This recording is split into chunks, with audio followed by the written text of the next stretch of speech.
Hey guys, what's going on? Cherub Tactical here. Today I'll be bringing you a video on my plate carrier setup and why I run things the way I do and all the gear that I use and stuff like that. I'm sure you guys see it a lot on Instagram, and I figured I'd just do a quick short video for you guys. So let's get into it. All right, getting a closer look at the carrier itself. This is a reproduction of the Faro Concepts FCPC V5 base carrier. I have the KTAR front rifle flap on the front. I believe that's what it's called. Again, it's reproduction, but I'm kind of balling on a budget here. I don't really want to spend a ton of money in my Airsoft kit. However, I do want to look the part. I don't want to look like things are just thrown together here. So, yeah, front placard is the 5.56 placard. It holds AR mags perfectly fine. You're not going to fit 7.62 mags in there or anything like that, though. It's just not going to allow it.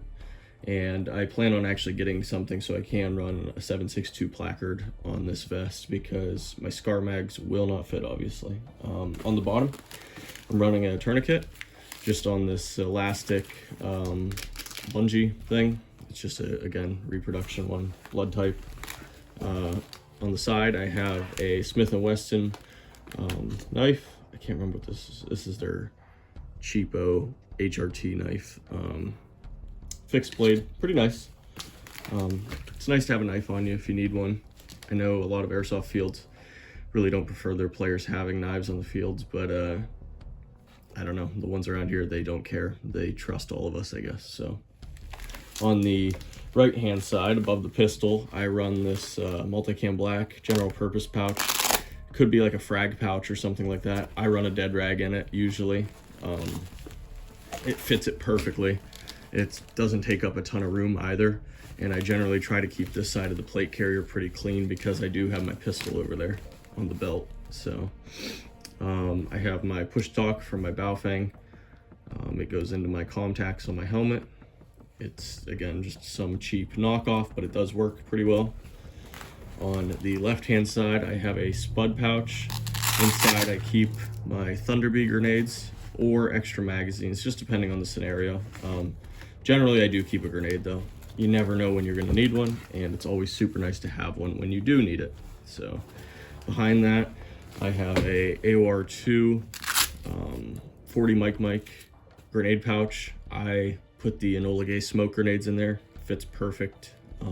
It's nice and back and out of the way, not up in your grill when you're trying to fight, but you can reach it still. You don't have to have a teammate reach it or anything like that. On to the back side, I have this is Faro Concepts, I believe they call it a double pouch. It's one of their zip-on pouches.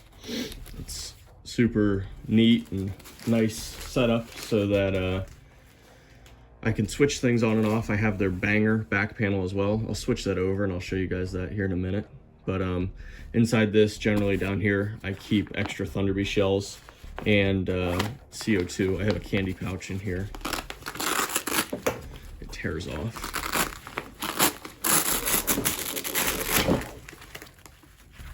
Candy pouch, I put my CO2 in here. There's a little netted pocket. That way they're not rattling around and I sound like a maraca on the field. But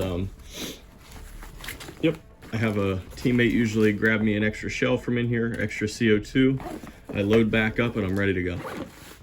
Up top, I can keep anything. I can keep BBs, I can keep water. In there now, I think I have a flag actually. But yeah, so tucked in between the pouches, I have the wave relay. I believe that's what it's called, wave relay. I don't know how you say it. Radio, it's a mock radio obviously, but my Baofeng does fit inside there, and I just run the wires through the side of the mock radio, so it hangs out back here, doesn't really go anywhere. It moves side to side a little bit, but it won't come out. Inside I do have mock foam plates.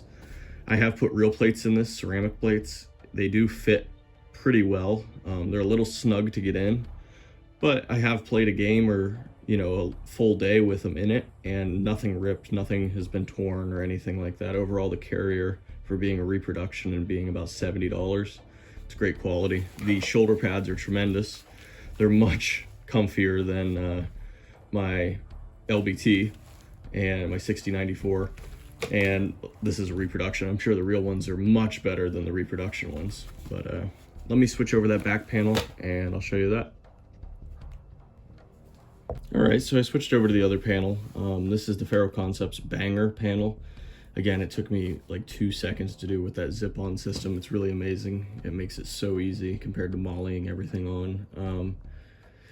Generally like this panel better, and I use it more often just because I like how it looks. But if I'm playing outdoor or longer games, the other panel definitely wins hands down. This one does not have as much storage.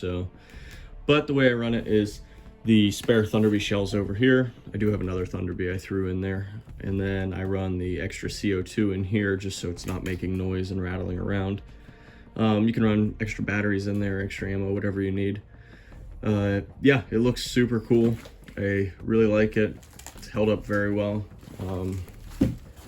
Just overall great setup, and again, it's a reproduction, but it's a great style of carrier. Faro Concepts really knocked it out of the park. So yeah, I appreciate you guys watching.